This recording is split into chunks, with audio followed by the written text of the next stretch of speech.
हरे कृष्णा। हम लोग श्रीमद् भागवतम से भगवान कृष्ण की जन्म लीला, भगवान की जन्माष्टमी का अवसर आ रहा है तो उसके उपलक्ष्य में हम लोग जन्म लीला पढ़ रहे हैं। और हम कैंटो 10th के चैप्टर 1 के 14 श्लोक तक पहुंच गए थे, जहां हमने बात यहाँ तक की थी कि परीक्षित महाराज ने बहुत सारे क्वेश्चंस करे भगवान के बारे में, भगवान की कथा लीलाओं के बारे में। और उनसे कहा कि जैसे आपने 9th कैंटो में बहुत 2 श्लोकों में सारी कथा कह दी है, तो इतने शॉर्ट में ना बताएं, थोड़ा डिटेल में करके बताइए। तो जो सुखदेव गोस्वामी थे वो बहुत प्रसन्न हुए। क्यों प्रसन्न हुए?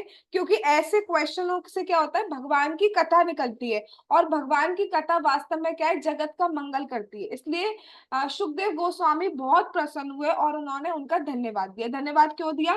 कि पहली बात, उनको बोलने का चांस मिलेगा। दूसरी बात, जो उस टाइम लोग वहां पे प्रेजेंट है, वहां पे अकेले परीक्षित महाराज प्रेजेंट नहीं है, वहां पे बहुत सारे ऋषि प्रेजेंट है। नारद जी, व्यास देव जी, पराशर जी और वशिष्ठ मुनि, बहुत सारे ऋषि प्रेजेंट है।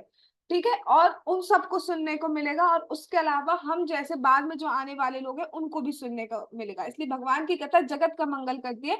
दैट्स वाई वो राजा को धन्यवाद कर। अब आगे देखते हैं आगे क्या हुआ।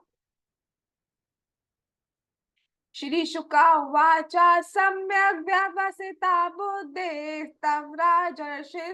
तव राजर्षि सत्तमा वासुदेव कथायाम ते यज्जाता नेस्ट की रति। ट्रांसलेशन।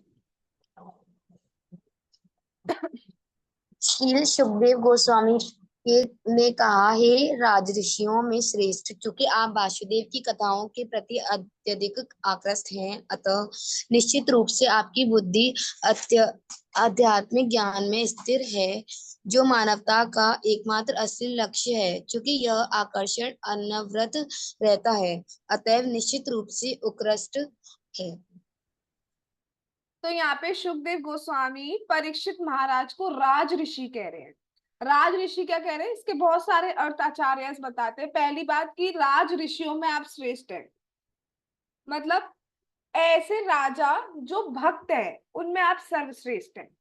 दूसरी, आप भक्तों में भी सर्वश्रेष्ठ है। आप इतने सर्वश्रेष्ठ हैं कि भगवान ने आपको गर्भ तक में जाके बचाया। इतने सर्वश्रेष्ठ भक्त हैं आप। इतने सर्वश्रेष्ठ भक्त है कि भगवान ने आपको चुना है अपनी कथा सुनाने के लिए जगत को। तो आप बहुत सर्वश्रेष्ठ हैं। और क्यों सर्वश्रेष्ठ है? क्यों? क्योंकि आपकी बुद्धि हमेशा भगवान की कथाओं में ही आकर्षित आकर्षित रहती है। आप इधर उधर के मैटर्स में अट्रैक्ट नहीं होते, उनको सुनना पसंद नहीं करते। आपका ध्यान हमेशा भगवान की कथाओं में ही लगा रहता है। और वास्तव में मानव जीवन का, मानवता का यही लक्ष्य है कि अपने जीवन को कृष्णमय बनाया जाए। और आप वही कर रहे हैं, इसलिए आप बहुत श्रेष्ठ हैं। आगे क्या कह रहे हैं? वासुदेव कथा प्रश्ना पुरुषां वासुदेव कथा प्रश्ना पुरुषां स्त्रीन् पुनाति ही वक्तारम प्रचकम शोस्ता तत्पाद सलिलम यथा। अब बताया जा रहा है कि भगवान की कथा किस किस को पवित्र करती है। Yes, translation. भगवान विष्णु के चरणों के अंगूठे से निकलने वाली गंगा तीनों लोकों, ऊपरी, मध्य तथा अधो लोकों को पवित्र बनाने वाली है। इसी तरह जब कोई व्यक्ति भगवान वसुदेव कृष्ण की लीलाओं तथा गुणों के विषय में प्रश्न करता है, तो 3 प्रकार के व्यक्ति, वक्ता या उपदेशक, प्रश्नकर्ता तथा सुनने वाले मनुष्य शुद्ध हो जाते हैं। यस, तो यहाँ पे बहुत सुंदर एग्जाम्पल दिया जा रहा है कि जैसे गंगा जी ऊपर के लोगों को भी पवित्र करती है, भूलोक बीच के लोगों को भी पवित्र करती है, और लोअर प्लैनेटरी सिस्टम नीचे के लोगों को, पाताल आदि को भी पवित्र करती है। क्योंकि गंगा जी स्वर्ग लोक आदि में भी बहती है, गंगा जी यहाँ पर भी बहती है, और गंगा जी पाताल लोक तक जाती है। तो जैसे गंगा जी तीनों लोगों को पवित्र करती है, ऐसी भगवान की कथा जो है बोलने वाले को पवित्र करती है, सुनने वाले को पवित्र करती है, और जिसने क्वेश्चन किया है, कथा ऑर्गेनाइज करवाई है, उसको भी पवित्र करती है। कई बार आचार्य एक और इसका एनोलॉजी देते हैं कि भगवान की कथा उस टाइम जो लोग थे, जो सुनी, जिन्होंने सुनी, उनको भी पवित्र करी। भगवान की कथा इस टाइम जो लोग सुन रहे हैं उनको भी पवित्र कर रही है, भगवान की कथा फ्यूचर में जो लोग आएंगे उनको भी पवित्र करेगी, पास्ट प्रेजेंट फ्यूचर। कुछ भक्त एक और एनालॉजी देते हैं, भगवान की कथा आपको पवित्र कर रही है, भगवान की कथा आपके पूर्वजों को पवित्र कर देगी, भगवान की कथा आपकी आने वाली जनरेशन को भी पवित्र कर देगी। अगर आप कथा सुन रहे हैं तो आपकी कथा सुनने से आपके पूर्वज भी पवित्र हो जाएंगे, आपके आने वाली जनरेशन भी पवित्र हो जाएगी। आप सोच रहे हैं कि कितना बड़ा उद्धार कर सकते हैं हम। हमारे अंदर ये भावना नहीं आनी चाहिए कि हम किसी का उद्धार कर सकते हैं, लेकिन वास्तव में कोई हमसे कहता है ना आप करती क्या है, भक्ति तो करती है, भक्ति के अलावा करती क्या है, भक्ति क्या करते हैं, भक्ति ही तो सब कुछ है।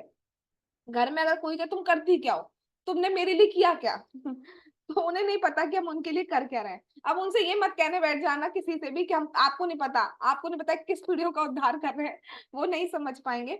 बट वास्तव में शास्त्र के अकॉर्डिंग यही बात है कि हम तो पवित्र हो रहे हैं, हमारी पीछे की जनरेशन भी पवित्र हो जाएगी, हमारी आगे की जनरेशन भी पवित्र हो जाएगी। वास्तव में भगवान की कथा इतनी शुद्ध करने वाली। राक्षस कुल में बस एक प्रहलाद महाराज हुए, भक्त बन गए, आने वाली जनरेशन का क्या हुआ, और हिरण्यकश्यप तक को भगवान ने धाम दे दिया। ठीक है वो भगवान के पार्षद तो थे, लेकिन स्टिल तो एक भक्त होने से पूरे कुल का उद्धार हो सकता है, तो हम पूरे कुल का उद्धार कर सकते हैं, बस भक्ति में बने रहिए।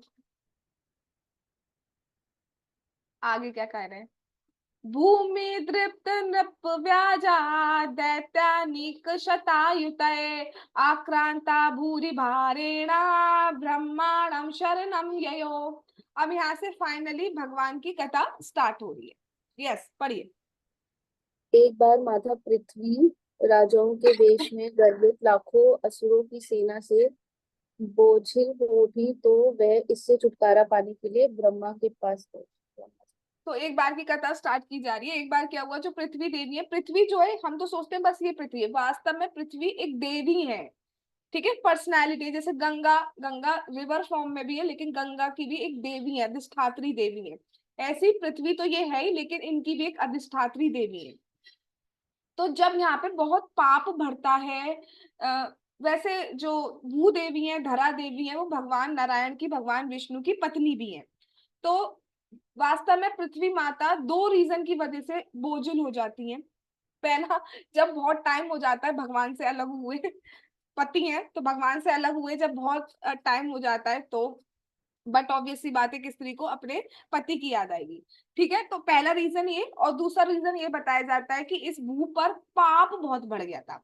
कभी भी भू देवी, कभी भी पृथ्वी देवी का जो भार है वो पर्वतों की वजह से, ओशियन की वजह से नहीं होता है, उसको वो इजीली कैरी कर सकते, उससे कोई फर्क नहीं पड़ता। प्रॉब्लम आती है जब पाप बढ़ता है। तो उस टाइम क्या हुआ, जो जितने भी असुर थे वो राजा बने हुए थे, और क्या करते, सैन्य इकट्ठी करते रहते, फिर एक दूसरे पर आक्रमण करते रहते, इस तरीके से रिसोर्सेस को वेस्ट कर रहे थे। तो इस तरीके से भूदेवी बहुत परेशान हो गई, और वो सीधे कहाँ पे गई, ब्रह्मा जी के पास पहुंची। ब्रह्मा जी के पास पहुंची, उसके बाद क्या हुआ, गौरभूत्वाश्रुमुखी खिन्ना क्रंदन्ति करुणं विभो उपस्थितान्तिके तस्मै व्यसनं समवोच्यता। ट्रांसलेशन। माता पृथ्वी ने गाय का रूप धारण किया। वह अत्यंत दुखिहारी अपनी आंखों में आंसू भर कर भगवान ब्रह्मा के समक्ष प्रकट हुई और उसने उनसे अपनी विपदा कह सुनाई। ठीक है, हरे तो कृष्णा। हरे कृष्णा। तो पृथ्वी माता ने गाय का रूप धारण किया और वो ब्रह्मा जी के पास पहुंची। अब ब्रह्मा जी ऐसे नहीं, वेट करो भैया अभी मैं ध्यान में हूं, नहीं। जब उन्होंने उनको देखा, पृथ्वी देवी को, तो वो सीधे उनकी बात सुनने लगे। अब यहाँ से एक बात बताई जाती है, जैसे मैंने आपको अभी बताया कि पृथ्वी देवी भगवान नारायण, भगवान विष्णु की पत्नी भी है। ठीक है, और ब्रह्मा जी कौन है, ब्रह्मा जी कहाँ से प्रकट हुए हैं, भगवान विष्णु की नाल से जो कमल का पुष्प निकला था उससे प्रकट हुए हैं। तो बेसिकली भगवान नारायण के पुत्र हो गए ब्रह्मा जी। तो इस तरीके से ब्रह्मा जी भूदेवी के कौन हो गए, पुत्र हो गए। समझ में आ रहा है रिलेशन क्या कहा जा रहा है? भूदेवी जो है, पृथ्वी देवी जो है, वो भगवान विष्णु नारायण की पत्नी है और भगवान विष्णु ब्रह्मा जी के पिता हैं। क्योंकि ब्रह्मा जी कैसे प्रकट हुए? भगवान विष्णु की नाभि से एक कमल का पुष्प निकला जिसमें ब्रह्मा जी प्रकट हुए, उत्पत्ति हुई है उनकी, तो उस नाते वो उनके पिता हुए, तो इसलिए भूदेवी उनकी माता हुई। तो यहाँ से एक बहुत बड़ी बात सिखाई जा रही है कि कभी कभी ऐसा घरों में भी देखा जाता है कि मम्मी और पापा हैं, तो मम्मी को कुछ बात कहनी है पापा से, पापा नहीं मान रहे, तो क्या करते हैं, बच्चों को आगे कर देते हैं, पुत्र को आगे कर देते हैं, जिससे कि पापा मम्मी पुत्र की बात सुन के, पापा जो होते हैं पुत्र की बात सुन के, बेटे की बात सुन के या बेटी की बात सुन के जल्दी मान जाते हैं। तो यहाँ से एक चीज ये भी समझाई जा रही है कि इसलिए माता जो थी वो ब्रह्मा जी के पास गई, कि ब्रह्मा जी फिर विष्णु जी को अप्रोच करेंगे, अपने पिता को अप्रोच करेंगे, और पिता जो है पुत्र की बात को जनरली नहीं काट पाते हैं, तो वो फिर जल्दी से जल्दी आएंगे। समझ गए बात? ठीक है। उसके बाद क्या कह रहे हैं देखिए, ब्रह्मा तद उपधार्यार्था सह देवैस्तया सह जगाम सन्नयनं स्थिरम जगाम सन सत्रिनयन तीरम क्षीरपायाओ निधे। पढ़िए। माता पृथ्वी की विपदा सुनकर ब्रह्मा जी माता पृथ्वी तथा शिव जी एवं अन्य समस्त देवताओं के साथ क्षीर सागर के तट पर जा पहुंचे। ठीक है। अब यहाँ पे क्या बताया जा रहा है कि ब्रह्मा जी माता पृथ्वी के पास तो पहुंची, अब ब्रह्मा जी को क्षीर सागर पे विष्णु जी के पास जाना था, लेकिन उससे पहले उन्होंने शिव जी को भी साथ लिया और सारे देवताओं को भी साथ लिया। तो कई बार आचार्य बताते हैं कि ये शिव जी और देवताओं को साथ क्यों ले लिया, क्योंकि देवताओं को ये हो सकता है कि, क्योंकि देवताओं पे भी उस वक्त कंस का अत्याचार हो रहा था, तो वो सोच रहे थे कि ऐसा नहीं हो, भगवान आए नहीं तो हम भगवान को थोड़ा और कन्विंस कर पाए, तो इसलिए वो भी साथ चल दिए। शिव जी को क्यों साथ लेगा? कि भैया असुरों का वध करना है। असुरों का वध करना है। कंस वगैरह कौन है? असुर है। असुरों को जनरली कौन मैनेज करते हैं? शिव जी मैनेज करते हैं तमोगुणी लोगों को। तो असुरों को मैनेज करना है, तो उसके लिए शिव जी को साथ ले जाना जरूरी है, तो इसलिए शिव जी को भी साथ ले गए और सबकी सब कहाँ पे पहुंचे? क्षीर सागर के तट पर पहुंचे। अब एक बहुत सुंदर बात मैंने इस बात से सीखी। कोई कह सकता है कि भगवान हर जगह है, तो हमें मंदिर में जाने की क्यों जरूरत है? सब जगह भगवान है, मंदिर जाने की क्या जरूरत है? अब यहाँ पे ब्रह्मा जी क्या बता रहे हैं, मैं सब जगह भगवान है, लेकिन स्टिल वो कहाँ गए हैं? क्षीर सागर पर।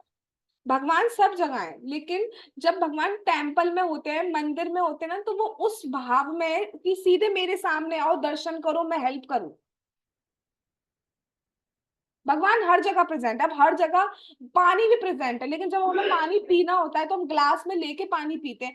ऐसा तो नहीं अपनी जीभ बाहर निकालना है और मॉइस्चर है यहीं पे पूरा, मॉइस्चर तो होता ही है भैया हवा में, तो मॉइस्चर यहीं से पानी पी ले। ऐसा तो नहीं करते ना हम।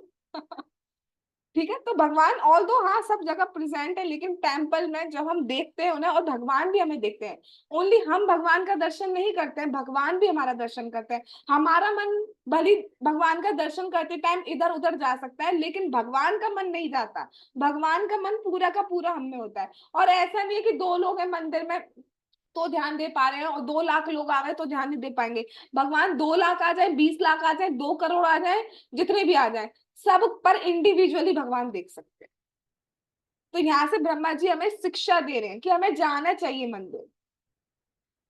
ठीक है। जब भी मौका मिले हमें जरूर जाना चाहिए मंदिर, चाहे 12 तारीख को चाहे कोई तारीख को, जब भी मौका मिले हमें जाना चाहिए मंदिर। यस। चलिए। तत्र गत्वा जगन्नाथं देवदेवं वृषाकपिं पुरुषं पुरुषसूक्तेन उपतस्ते समाहिता। ट्रांसलेशन।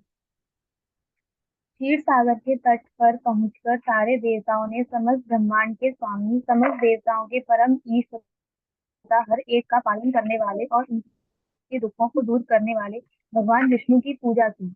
उन्होंने बड़े ही मनोयोग से पुरुष सूक्त नामक वैदिक मंत्रों के पाठ द्वारा क्षीर सागर में शयन करने वाले भगवान विष्णु की पूजा की। यस। अब सबसे पहले देखिए यहाँ पे भगवान को क्या बोला जा रहा है कि आप कौन है?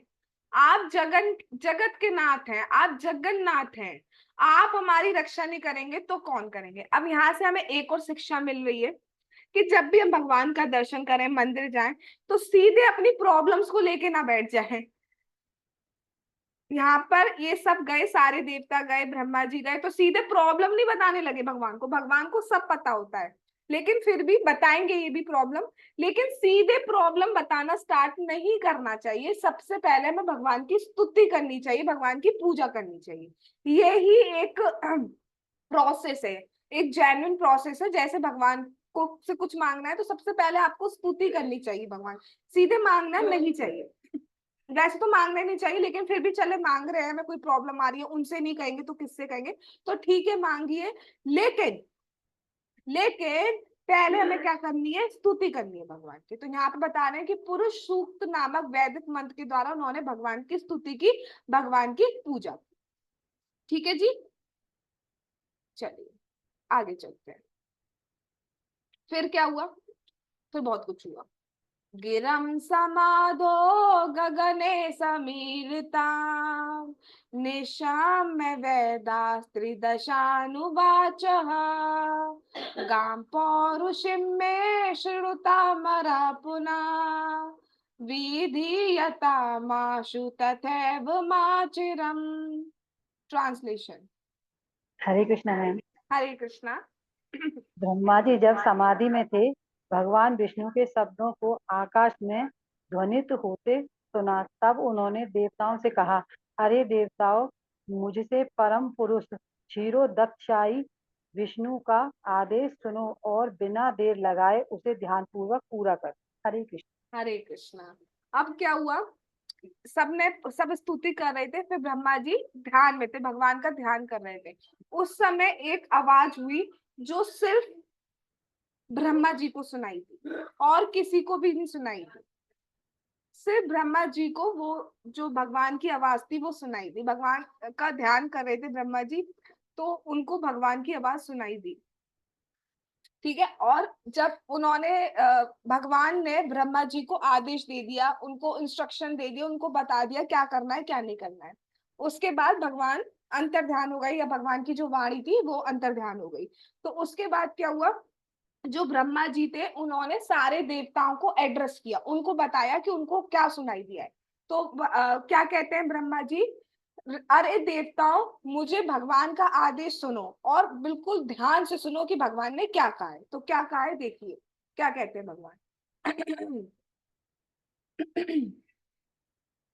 पुरेव पुंसावधृतो धराज्वरो भवाद बीरंश दुषुपजन्यताम् सायाव दुर्वया भरमीश्वरेश्वरा स्वकाल शक्त्या क्षपयञ्चरेत् भुवि। ट्रांसलेशन। हरे कृष्ण। हरे कृष्णा। भगवान ब्रह्मा जी ने देवताओं को बतलाया, हमारे द्वारा याचना करने के पूर्व ही भगवान पृथ्वी के संकट से अवगत हो चुके थे। फलतः जब तक भगवान अपनी काल शक्ति के द्वारा पृथ्वी का भार कम करने के लिए पृथ्वी पर गतिशील रहे, तब तक तुम सभी देवताओं को यदुओं के परिवार में उनके पुत्रों तथा पौत्रों के अंश के रूप में अवतीर्ण होना होगा। हरे कृष्ण। हरे कृष्णा। तो भगवान ने ब्रह्मा जी से क्या कहा, अब देखो ये हमारे लिए भी सीख है। भगवान ने क्या कहा है, ब्रह्मा जी क्या बता रहे हैं कि भगवान ने कहा है कि आप जो प्रॉब्लम लेके आए हैं वो भगवान को ऑलरेडी पता है, भगवान को सब पता होता है। अभी भी हम सबके जीवन में क्या चल रहा है, हम क्या प्रॉब्लम फेस कर रहे हैं, कौन से ऐसे अनर्थ है जिनकी वजह से हम भक्ति में आगे नहीं बढ़ पा रहे हैं, सब भगवान जानते हैं, सब। He knows everything. He knows our past, present, and future as well. He knows the exact time when we will reach to Golok Vrindavan. ठीक है, He knows everything, right? तो उन्होंने कहा कि वो सब कुछ जानते हैं और वो जल्दी ही आएंगे। और उससे पहले भगवान चाहते हैं कि जब वो आए तो उससे पहले आप लोग तैयारी कर लें। तैयारी क्या करनी है कि आप लोग भी अपने अंशों के रूप में यदुओं में प्रकट हो जाइए, मतलब ग्वाले आदि, और जो वंश मतलब पूरा वंश था यदु वंश आदि, इसमें आ जाइए। अब एक बात भक्त लोग बताते हैं कि भगवान ने ये नहीं कहा कि तुम लोग डायरेक्ट चले जाओ, भाई इंद्र आदि को भी काम दिया गया है। ये जैसे भगवान, हमने पढ़ा था ना, एक अथॉरिटी दी गई है इनको, ये आपको ये सेक्शन संभालना है, आपको बारिश का सेक्शन संभालना है, आपको आग का सेक्शन संभालना है, ऐसे सेक्शंस दिए गए हैं। तो इसलिए कहा गया है अंश रूप में आप जाइए। जैसे एग्जाम्पल फॉर्म में आपको बताती हूँ,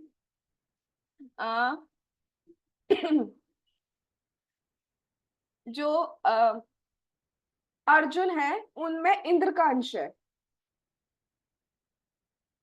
जो युधिष्ठिर महाराज है उनमें धर्मराज का अंश है, यमराज धर्मराज का अंश है। ऐसे इन सब में अंश प्रेजेंट है। कुछ जैसे वृंदावन की बात किया जाए, जैसे जो यशोदा मैया वगैरह हो गए, ये तो डायरेक्ट गोलोक के पार्षद हो गए, लेकिन कुछ ऐसे भी हैं जिनमें उनके अंश हैं। ठीक है, जैसे मथुरा के जो थे उनमें कुछ अंश थे, तो जो जितने भी देवी देवता है वो भी उसमें अंश रूप में आए। तो कितने सौभाग्य की बात है जो लोग भगवान का डायरेक्ट दर्शन कर पा रहे हैं। ये देवी देवता भगवान का डायरेक्ट दर्शन कर पाए। भगवान का दर्शन ब्रह्मा जी के पूरी एज में सिर्फ एक दिन होता है। कृष्ण का दर्शन, गोलोक बिहारी कृष्ण का दर्शन सिर्फ ब्रह्मा जी के पूरे एज में, 100 साल की एज है, वो हम कैलकुलेट कर चुके हैं कितनी ज्यादा है, उसके सिर्फ एक दिन में होता है, और ये लोग दर्शन कर पा रहे हैं। तो कितनी मतलब सौभाग्य की बात है। बट हमारे सामने भी प्रतिमा ना ही तुम ही साक्षात ब्रजिंदर, साक्षात भगवान होते हैं। हमें तो कितना चांस मिल रहा है, बस हमें समझना चाहिए। बहुत सुंदर बात आज मैंने सुनी, वृंदावन के एक एक पेड़ को भगवान ने टच किया हुआ है, एक एक, मतलब किया हुआ है क्या बोलूं, मतलब एक एक पेड़ पर अभी भी लीला कर रहे हैं। एक एक एक एक रज का जो है कण, उसको टच किया हुआ है, एक एक। मैं पूरे ब्रज की बात कर रही हूँ वैसे तो, एक एक वृक्ष, बस हम समझ नहीं पाते। एक एक गली का एक एक कोना टच किया हुआ है।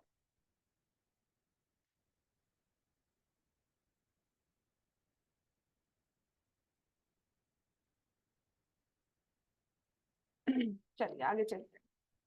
वसुदेव गृहे साक्षात् भगवान पुरुषा परः, जनिष्यते तत्प्रियार्थम संभवन्तु सुरस्त्रियः। ट्रांसलेशन।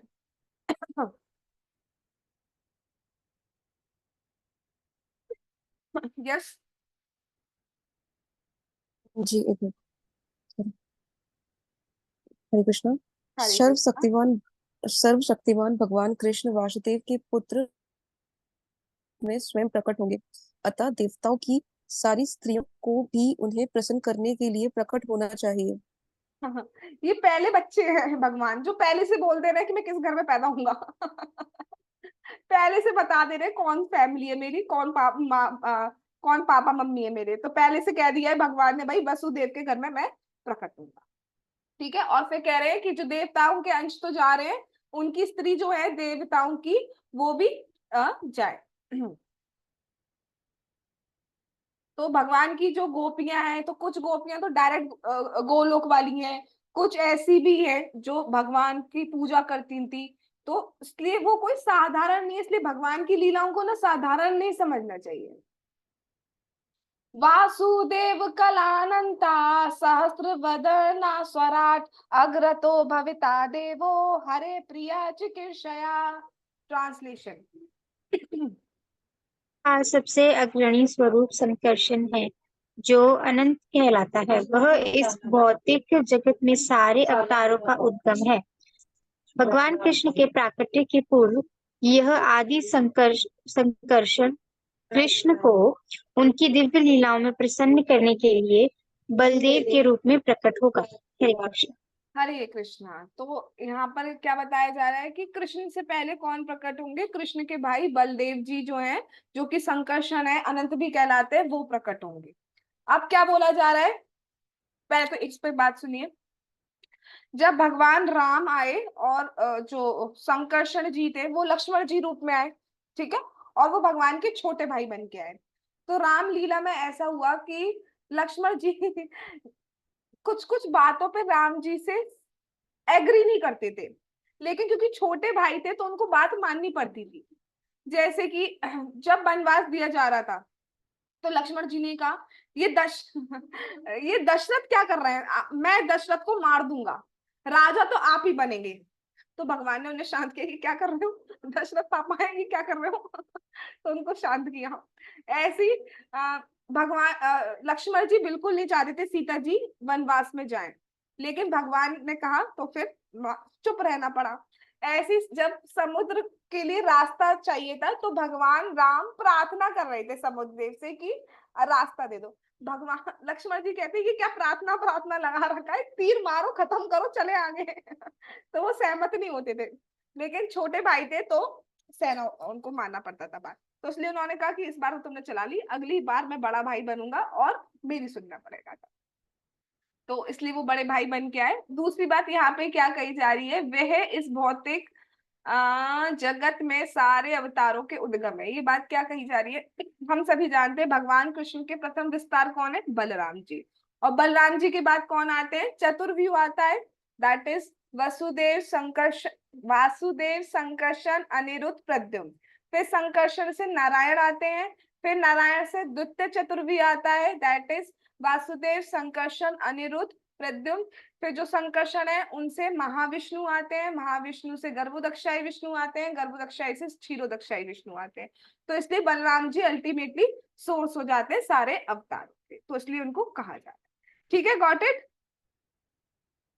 चलिए आगे चलते थोड़ा आज मैं फास्ट इसलिए चल रही हूँ क्योंकि अभी कथा रूप स्टार्ट हो रहा है। ठीक है, कल का section is going to be very interesting और मतलब बहुत सारा टीचिंग है कल समझने के लिए। कल थोड़ा फिलोसफिकल है।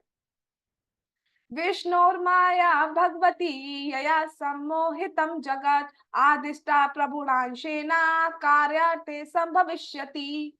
ट्रांसलेशन। हरे कृष्ण। हरे कृष्णा। विष्णु माया कहलाने वाली भगवान की शक्ति जो भगवान के ही समान है, भगवान कृष्ण के साथ साथ ही प्रकट होगी। ये शक्ति विभिन्न पदों पर कार्य करती हुई भौतिक तथा आध्यात्मिक सभी जगतों को मोहने वाली है।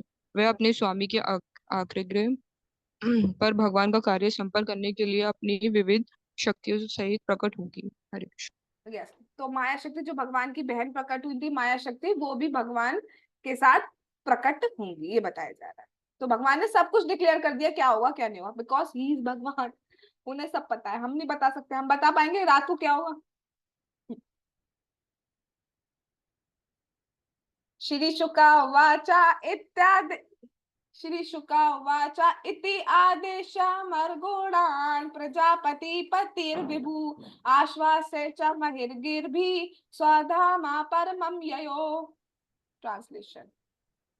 सुखदेव गोस्वामी ने आगे कहा, इस तरह देवताओं को सलाह देकर तथा माता पृथ्वी को आश्वस्त करते हुए अत्यंत शक्तिशाली ब्रह्मा जी, जो समस्त प्रजापतियों के स्वामी होने से प्रजापति पति कहलाते हैं, अपने धाम ब्रह्मलोक लौट गए। हरे कृष्ण। हरे कृष्णा। तो उसके बाद जब सारे इंस्ट्रक्शन दे रही है, देवी देवताओं को भी बता दिया कि आप सब जो है अंश रूप में प्रकट हो जाइए। भगवान से आने से पहले ना सारी तैयारी की जाती है स्वागत करने के लिए। भाई भगवान है, ऐसे वैसे नहीं आओ आ गए तुम, चलो अभी रुक जाओ, बैठ जाओ, हम काम कर लें तब बात करेंगे, ऐसे नहीं। भगवान जब आते हैं तो उससे पहले सब आ जाते हैं और सारी तैयारियां करते हैं। ठीक है, तो इसलिए सारी देवी देवता सब पहले ही प्रकट हो गए थे और तैयारियां कर रहे थे, भगवान के आने का इंतजार कर रहे थे। फिर जैसे पता चला, जैसे शुभ घड़ी हुई रात के 12 बजे जन्माष्टमी वाले दिन, ठीक है, तब सबको पता चला गया आ गए आ गए आ गए। ठीक है, देख के पता चल जाता है क्योंकि जो इन्वायरमेंट है वो और ही अलग हो जाता है। तो उसके बाद सारा सलाह देके और माता पृथ्वी को भी आश्वासन दिया कि आप टेंशन नहीं लीजिए, प्रभु बहुत जल्दी आएंगे। उन्होंने कहा कि मैं बहुत जल्दी आऊंगा। ठीक है, तो अभी आप वापस लौट जाइए, कुछ समय का इंतजार कीजिए। और इसके बाद ब्रह्मा जी भी अपने घर यानी कि ब्रह्मलोक को वापस चले गए कहने के बाद। अब उसके बाद क्या हुआ, अब पृथ्वी लोक की कथा स्टार्ट हो गई। शूरसेनो यदुपतेर मथुरा मावसन पुरीम माथुरा शूरसेना चा विषयान बुभुजये पुरा। ट्रांसलेशन। प्राचीन काल में यदुवंश का मुख्य शूरसेन मथुरा नामक की नगरी में रहने के लिए गया। उसने मथुरा तथा शूरसेन नामक स्थानों का भोग किया। यस, तो एक शूर हरे कृष्णा बेटा, यदुवंश के जो मुखिया है शूरसेन जी, वो मथुरा नगरी में गए और माथुर स्थान शूरसेन, ये क्या हो गए माथुर में पूरा ब्रज मंडल आ जाएगा और शूरसेन में ये आगरा, हाथरस, अलीगढ़ ऐसा वाला रीजन आएगा। तो इन पूरे पे इन्होंने मतलब भोग किया इन द सेंस इनका पालन किया। ठीक है, इनका पालन किया इधर इधर राज्यों का। राजधानी तथा साभू सर्व यादव भूभुजाम मथुरा भगवान यत्र नित्यम सन्निहितो हरि। ट्रांसलेशन। यस, इसको पढ़िए। उस समय से मथुरा नगरी सारे यदुवंशी राजाओं की राजधानी बनी रही। मथुरा नगरी तथा मथुरा जनपद कृष्ण से घनिष्ठता पूर्वक जुड़े हैं, क्योंकि वहाँ कृष्ण का नित्य वास है। नित्यवास है कृष्ण का, अभी भी है भगवान। भगवान की दो टाइप की लीला होती है, एक होती है प्राकट लीला, एक होती है अप्रकट लीला। प्रकट लीला क्या होती है? जब भगवान साक्षात यहाँ पर आते हैं और जो उस टाइम सबको दिखते हैं, जो भी होता है वो बहुत सौभाग्यशाली होते हैं। और एक होती है अप्रकट लीला, भगवान अभी भी है, अभी भी है वृंदावन के उसी पेड़ को अभी भी छू रहे हैं, कदम को सबको छू रहे हैं, यमुना जी को सबको छू रहे हैं भगवान अभी भी। ठीक है, बट दिख नहीं रहे हैं, हमको नहीं दिख रहे हैं, दिखने वालों को दिखते हैं, हमको नहीं दिख रहे हैं। भगवान वृंदावन छोड़ के कभी नहीं जाते, कभी। वृंदावन मतलब पूरा ब्रज आता है, कभी नहीं जाते। मैं वैसे तात्पर्य नहीं पढ़ना चाहती थी टाइम को देखते हुए, लेकिन ये वाला तात्पर्य मैं पढ़ूंगी, सिर्फ पढ़ूंगी, सुनते चले जाना। चूंकि मथुरा तथा वृंदावन का कृष्ण से शाश्वत संबंध है, इसलिए कहा जाता है कि कृष्ण वृंदावन को कभी नहीं छोड़ते। वृंदावनम परित्यज्य पदम एकम न गच्छति। भगवान कभी भी नहीं छोड़ते। जो भी वहां जाता है शुद्ध बन जाता है, चाहे एक दिन एक रात के लिए ही क्यों ना जाए, एक घंटे के लिए क्यों ना जाए, कैसे भी वास्ते धाम से संपर्क होना चाहिए। फिर एक और बात प्रभुपाद जी बोल रहे हैं, नवद्वीप धाम भी ब्रज भूमि से घनिष्ठता पूर्वक संबंध है। ऐसा नहीं नवद्वीप को कम मानो, इसलिए यहाँ पे बोला जा रहा है मथुरा वृंदावन का और नवद्वीप धाम दोनों अभिन्न है, दोनों में कोई डिफरेंस नहीं है। एक वहां कृष्ण है, वहां चैतन्य महाप्रभु है, इसलिए कोई भी डिफरेंस नहीं है। अच्छा, अब एक बहुत सुंदर बात है, हम तो दूर रहते हैं, हमारा क्या होगा? तो उसके लिए प्रभुपाद जी बता रहे हैं, ये अच्छी बात है, किंतु मतलब यहाँ से पढ़ते हैं, ऐसे अनेक भक्त हैं जो वृंदावन तथा मथुरा को छोड़कर अन्य कहीं नहीं जाने का व्रत लिए हुआ है कि हम कभी कहीं नहीं जाएंगे मथुरा वृंदावन को छोड़कर। अच्छी बात है, ऐसे रहना चाहिए। लेकिन यदि कोई व्यक्ति भगवान की सेवा करने के लिए मथुरा वृंदावन नवद्वीप धाम को छोड़ता है तो उसका भगवान से संबंध नहीं टूटता। अगर आप कहीं भी रह रहे हैं लेकिन भक्ति कर रहे हैं, भगवान का नाम जाप कर रहे हैं, भगवान का दर्शन कर रहे हैं, जो सेवा जो चीजें मैं वृंदावन में कर रही थी वो आप चाहे दिल्ली में रहकर भी कर रहे हैं, तो वो वृंदावन ही बनाए हुए है। और वृंदावन में रहकर अगर और कुछ कर रहे हैं तो अगले जन्म में बंदर बन जाएंगे, लेकिन धाम तो मिल ही जाएगा। लेकिन फिर भी कहीं और रह रहे हैं, लेकिन आपका घर वृंदावन ही बना रहेगा अगर आप भक्ति कर रहे हैं, आप भगवान का नाम जाप कर रहे हैं, आप भगवान की कथा सुन रहे हैं। हम पढ़ चुके हैं कि जहाँ कथा होती है, जहाँ नाम जाप होता है, भगवान डायरेक्ट वास करते हैं, साक्षात वास करते हैं, तो वो घर वृंदावन बन जाता है। तो उसमें दुखी नहीं होना चाहिए, लेकिन जब भी चांस मिले तो हमें धाम जरूर जाना चाहिए। जो व्यक्ति इन स्थानों में रहकर भक्ति करता है वह शरीर त्यागने के बाद निश्चित रूप से भगवत धाम जाता है। तो भगवान से प्रे करिए कि जल्दी से जल्दी हम सबको धाम वास मिले। आगे चलते हैं। तस्याम तु कर हिच्चित शौरी वसुदेवा कृतोद्वहा देवक्या सूर्या सार्धम प्रयाणे रथमारुहत। ट्रांसलेशन। कुछ समय पूर्व देव वंश या सूर्य वंश के वसुदेव ने देवकी से विवाह किया। विवाह के बाद वह अपनी नवविवाहिता पत्नी के साथ घर लौटने के लिए अपने रथ पर आरूढ़ हुआ। ठीक है, हरे तो अब कृष्णा। हरे कृष्णा बेटा। अब उसके बाद बताई जा रही है कि सूर्य वंश के जो वसुदेव जी थे उन्होंने देवकी से विवाह किया। अब यहाँ पे एक बात बताई जाती है कि वसुदेव जी भी मथुरा के रहने वाले थे और देवकी जी भी मथुरा की रहने वाली थी। तो ब्रजवासियों के लिए कहा जाता है कि ब्रज की छोरी ब्रज के छोरे को ही ब्याए, अगर बाहर जाए तो पता नहीं, मैं तो लाइन तो भूल गई, कुछ अजीब सी लाइन, मतलब अच्छी सी लाइन थी, तो मतलब बहुत दुर्भाग्य है उसका, इस टाइप से बताया जाता है। तो वो वहीं पर उनका विवाह हुआ मथुरा में। और कि विवाह का अरेंजमेंट किसने किया था? यस, कंस मामा ने। कंस मामा ने इतने सुपर अरेंजमेंट किए थे कि एकदम बढ़िया शादी करने का विचार था, इतने सुपर अरेंजमेंट किए। और करीब 15 दिन बारात जो थी वो वहां पे रही। इतने बढ़िया अरेंजमेंट कि 15 दिन तक पूरी बारात जो है वो वहीं की वहीं रही। खूब आतिथ्य, बहुत बढ़िया स्वागत एंड ऑल सब कुछ किया गया। अब 15 दिन बाद भाई वापस तो जाएगी बारात। 15 दिन के बाद वापस जाना था, तो रथ तैयार हुआ। अब रथ भी कोई ऐसा नहीं लकड़ी आ जा रथ, लकड़ी का रथ ना, पूरा सोने का रथ। और एक रथ नहीं, रथ से और भी रथ रखे हुए थे। और बाकी रथों पे तो सोना चांदी, खाने की चीजें, अनाज, मुझे तो पता भी नहीं, इतनी सब्जियां फल सब कुछ भरा भर के जा रहा था। चलिए देखते हैं। उग्रसेन सुता कंसा स्वसुप्रिया चिकीर्षया रश्मीन हयानाम जगराहा रौक में रथ शतेर्वृता। ट्रांसलेशन। राजा उग्रसेन के पुत्र कंस ने अपनी बहन देवकी को उसके विवाह के अवसर पर प्रसन्न करने की दृष्टि से घोड़ों की लगामें अपने हाथ में थाम ली और स्वयं रथ चालक सारथी बन गया। वह सैकड़ों सुनहरे रथों में घिरा था। यस, तो इतना प्रसन्न, इतना स्वागत कर रहा है, और कुछ नहीं तो मैं ले जाऊंगा अपनी बहन को, मैं रथ हाँकूंगा। तो सारथी को हटा दिया, हट मैं चलाऊंगा रथ, और खुद सारी रस्सियां ले ली कि मैं चलाऊंगा। ठीक है।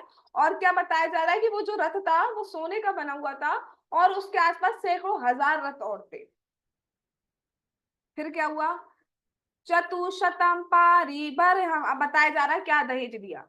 चतुशतम पारिभयम गजानाम हेम मालिनाम अश्वानाम युतम सार्धम रथानाम च त्रिशतम दासीनां सुकुमारेणाम द्वेषते समलंकते दुहित्रे देवका प्राद्यानाने द्रुता वत्सला।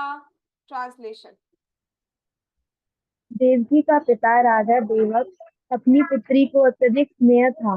अतएव जब देवकी तथा उसका पति घर से विदा होने लगे तो उसने दहेज में सोने के हारों से सुसज्जित 400 हाथी दिए, साथ ही 10,000 घोड़े, 18,000 रथ तथा 200 अत्यंत सुंदर तथा गहनों से अच्छी तरह अलंकृत युवा दासियां दी। यस, अब देवकी जी के जो पिता है राजा देवक, वास्तव में जो ये दहेज वाली चीज है, ये एक पिता अपनी पुत्री को स्नेह में देता है, प्रेम में देता है। ठीक है, पहले ऐसे ही होता था। बाद में फिर इसको, लोगों को तो काम ये खराब करना, तो इसको एक जबरदस्ती सा बना दिया गया कि ये देना ही देना है, प्रेशर बना दिया गया, और फिर लड़कियां बोझ इसलिए बन गई आज समाज में। लेकिन वास्तव में था क्या? एक पिता अपने पुत्री को प्रेम के कारण जो देता था, तो उनको बहुत प्रेम था। तो उन्होंने, आप देख सकते हैं, 400 हाथी जो सोने के हार से, हाथ मतलब हाथी के यहाँ पे सोना, हाथी के यहाँ पे सोना, यहाँ पे सोना, वहां पे सोना, सब जगह सोना सोना, ऐसी घोड़े के यहाँ पे सोना, यहाँ पे सोना, यहाँ पे सोना। तो इतना सोना होता था उस टाइम। आज के टाइम पे तो कोई लड़का या लड़की एक सोने की चैन पहन के आएगा तो ऐसे शर्ट को ऐसे, और अगर रिंग पहननी, हाँ क्या कह रहे थे? हाँ क्या? तो हाथी क्यों ही रहेगा? लेकिन उस टाइम देखिए, घोड़े हाथी सब कैसे सुनहरे गहनों से सजे हुए थे, और दासियां भी दी थी देवकी जी के लिए। शंख तूर मृदंगा चा ने दूध नेदु दुदुम्बया समम प्रयाण प्रक्रमे तात वर्बद वसु मंगलम। ट्रांसलेशन।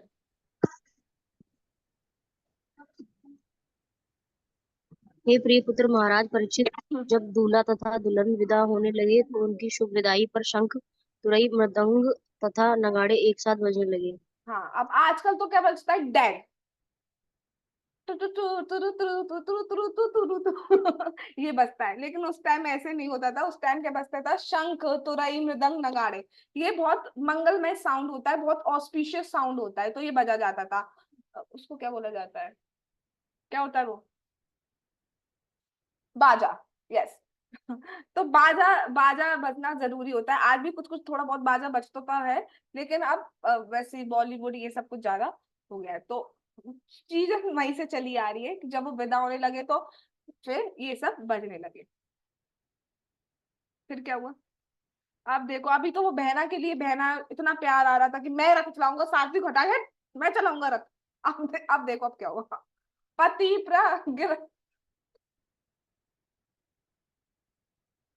पति प्रग्रहेणम कंसा माँ भाष्या हा शरीरवाक् अस्यास्त्वमरिष्टोमो गर्भो हंतायाम वहसे बुधा। ट्रांसलेशन पढ़िए। हरे हरे कृष्णा। हरे कृष्ण। जब कंस घोड़ों की लगाम थामे मार्ग पर रथ हाँक रहा था तो किसी अशरीरी आवाज ने उसको संबोधित किया। अरे मूर्ख दुष्ट, तुम जिस स्त्री को लिए जा रहे हो उसकी 8वीं संतान तुम्हारा वध करेगी। हरे कृष्ण। यस। तो वो तो बहुत एक्साइटेड था, खुश था कि मैं अपनी बहन को ले जाऊंगा रथ से। सारथी को हटा दिया, हट मैं लेके जाऊंगा। तो लेने के लिए बैठे, और जैसे ही स्टार्ट करने वाले थे, आवाज आई देवताओं की। अशरीरी मतलब उसका शरीर नहीं दिखा, आवाज कहाँ से आ रही है, बस आवाज सुनाई दी। और जैसे पढ़ा गया इस तरीके से, इतना पोलाइट वे में नहीं बोला गया था। तो इतना पोलाइट वे में बोला था, अरे मूर्ख दुष्ट, ऐसे इतना प्यार से नहीं बोला गया था। अरे मूर्ख दुष्ट, तुम जिस स्त्री को लिए जा रहे हो उसकी 8वीं संतान तुम्हारा वध करेगी। अब देवता लोग बहुत होशियार हैं, उन्होंने यहाँ पर ये नहीं बताया कि 8वां पुत्र वध करेगा या पुत्री वध करेगी, बस क्या बोल दिया? 8वीं संतान वध करेगी। क्योंकि बाद में फिर ये भगवान का प्लान था ना कि जो माया देवी थी वो आएंगी, तो वो पहले उनको ही समझ रहा था, कुछ टाइम तक तो उन्हीं को समझता रहा 8वां। राइट। तो इसलिए यहाँ पे 8वीं संतान बोला गया। तो जैसे ही उसने सुना, तो मतलब जो बहना का प्यार था, बहना ने राखी का संबंध निभाया है, और बहना ने भाई की कलाई में प्यार मांगा है, वो सारा प्यार चला गया कलाई से। अब देखो कहाँ पे आ गया प्यार। इत्युक्त सखला पापो भोजानां कुल पांसना भगिनी हंतुम आरब्धम खगग पाणी कचे ग्रहे। अब देखो भाई ने क्या किया। वास्तव में ये रियल ब्रदर नहीं था, एक्चुअली कजन था, और कजन में भी एक राक्षस के थ्रू पैदा हो गया था, इसलिए इसके अंदर राक्षस क्वालिटी थी सारी। पढ़िए। जी। कंस भोज वंश का अधम व्यक्ति था, क्योंकि वह ईर्ष्यालु तथा पापी था। इसलिए उसने जब यह आकाशवाणी सुनी तो उसने बाएं हाथ से अपनी बहन के बाल पकड़ लिए और उसके सर को धड़ से अलग करने के लिए दाहिने हाथ से अपनी तलवार निकाली। अब और यहाँ कुछ नहीं। पे वर्ड यूज किया जा रहा है कंस के लिए, खल। बहुत दुष्ट था, इतना दुष्ट था भैया। 8वीं संतान बोला है तो 8वीं संतान को मार देता ना, बहन को क्यों मारना स्टार्ट कर दिया? और 8वीं संतान बोली थी तो बाकी की 7 संतानें, 6 संतानों को क्यों मारा? इतना खल था। तो आप देख सकते हैं, अभी तो बहना की कलाई था, अब क्या हो गया? अब उसके बाल पकड़ लिए और तलवार निकाल ली मारने के लिए, जान से मारने के लिए। फिर क्या हुआ? तम जुगुप्सित कर्माणम नरसंशम निरपत्रपम वसुदेवो महाभागा उवाच परिसांत्वयन्। ट्रांसलेशन। कंस इतना क्रूर तथा ईर्ष्यालु था कि वह निर्लज्जता पूर्वक अपनी बहन को मारने के लिए तैयार था। अतः उसे शांत करने के लिए कृष्ण के होने वाले पिता महात्मा वसुदेव ने उससे निम्नलिखित शब्द कहे। हरे कृष्ण। उसे कोई मतलब उसे बस अपना, क्योंकि ना ये जो होते हैं दानव प्रवृत्ति होती है ना, तो यही होता है, हम अमर बने रहे, हम जीते रहे, जबकि मालूम है शरीर तो छूटना है। खैर वो तो ज्ञान की बात हम कल करेंगे। तो बिल्कुल मानने के लिए वो रेडी हो गया। उसके बाद वसुदेव जी, मतलब देवकी जी के जो पति थे वसुदेव जी, उन्होंने बहुत सुंदर शब्द गाए, बहुत सुंदर प्रवचन दिया है, एक तरीके से बहुत सुंदर शिक्षा है हमारे लिए। वो भगवान ने चाहा तो हम कल करेंगे, ठीक है, कि क्या शिक्षा है हमारे लिए।